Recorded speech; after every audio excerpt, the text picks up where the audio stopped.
Интернет ресурсларының берсендә сезнең бирелгән интервьюгызда иптәшегез Илфак әфәнде әйтә, Илсиянең аның үзенә генә хас энергетикасы бар ди. Менә шушы энергетикасы аның башкарган җырларын халыкның йөрәгенә кертеп, күңел кылларын тибрәтергә сәләтле ди.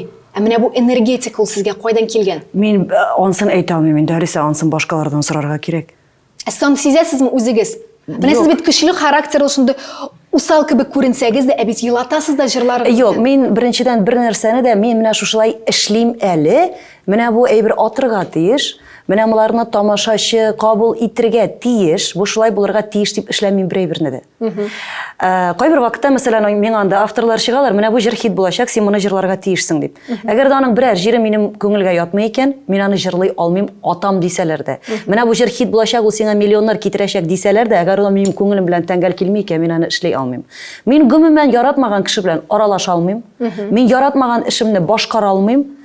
Мин акча өчен генә нәрсәдә эшли алмыйм, үземне җиңеп. Менә күңелем ничек куша, шулай йөрим дә йөрим.